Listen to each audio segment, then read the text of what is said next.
नमस्कार, मैं सुशील कुमार सिंह। आज मैं एक बड़े सितारे के बारे में प्रेडिक्शन करने जा रहा हूँ। अभी तक के एक नामी सितारे के रूप में उनकी पहचान है। आगे कैसा रहेगा उनका समय, और वो हैं कपूर ख़ानदान से संबंधित हैं। रणबीर कपूर के बारे में मैं बात कर रहा हूँ। प्रथम दृष्टया अगर मैं कुंडली देखूँ, मैं ये कहूँगा कि वो एक अच्छी कुंडली है। दूसरी बात, जो सबसे खूबसूरत बात इस कुंडली की है, जिस पेशे से वो जुड़े हुए हैं उसका कनेक्शन उस ग्रह से है जो कि गुप्त नाड़ी में बहुत ही अनिवार्य होता है। लिंकिंग, उससे लिंक होना बहुत अनिवार्य होता है। अगर वो लिंक रहे तो ठीक माना जाता है। पहली बात तो ये हो गया कि रणबीर कपूर की कुंडली उनके पेशे को पूरी तरह से शो करती है कि वो उसी लिए बने हैं। हालांकि इनके परिवार में शम्मी कपूर भी थे। राजीव कपूर और शशि कपूर जी के बच्चों को छोड़ दें तो कुछ इनके बहन और कजिन्स को छोड़ दें तो मतलब ज़्यादातर लोग सफल हुए हैं। चाहे राज कपूर साहब हो, इसके बाद ऋषि कपूर जी हों, अब उनके बेटे की बारी है। और उसी घर से मतलब करिश्मा और करीना जी भी।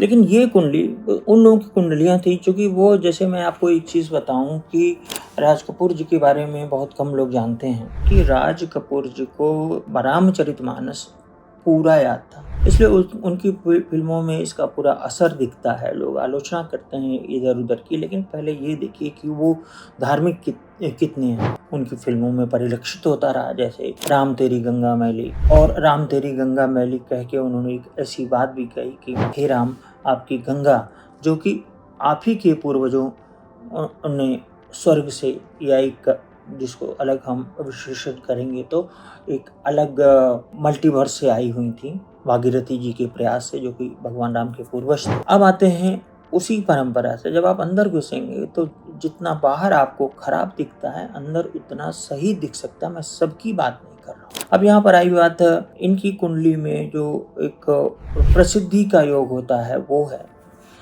दूसरा, कुंडली की जो अभी प्लैनेट्स चल रहे हैं वो मतलब 2026 तक इसे सामान्य कहेंगे। मतलब इतनी ज़्यादा सफलता एनिमल में रणवीर ने बहुत सफलता प्राप्त की, और मेरी बहुत शुभकामनाएं हैं रणबीर कपूर जी को। तो उन्होंने जो सफलता प्राप्त की, यही शुरुआत भर है। अभी उनका मुख्य समय 2026 से आएगा। जो रामायण का जो या तो वर्जन आ रहा है, रामायण का जो नितेश तिवारी जी बना रहे हैं, तो या तो वो फिल्म या कोई और फिल्म या कुछ और फिल्में 26 में ज़बरदस्त अच्छी जाएंगी और 27 में ज़बरदस्त अच्छी जाएंगी। और एक और विशेष बात, अब मैंने लोगों का मतलब आयु बताना बंद कर दिया, खासकर जिनकी आयु कम हो।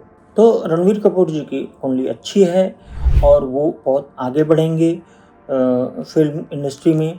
कुछ चीज़ें कुंडली के मैं बता देना चाहूँगा, जैसे कि इस कुंडली का उच्च का बुध है तो, और नीच का शुक्र है।